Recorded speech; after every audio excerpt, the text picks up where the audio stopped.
Meaning of immolation. Immolation. Immolation.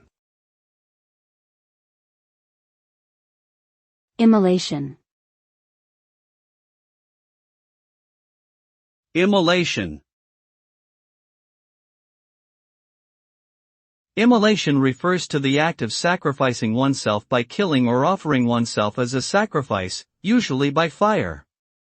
It is often associated with religious or political beliefs and can be seen as a form of extreme protest or devotion.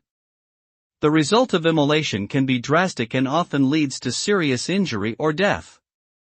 The act is intended to make a powerful statement that can sometimes inspire others to take action or bring attention to an important cause, but it is also widely regarded as a form of self-harm and is generally discouraged.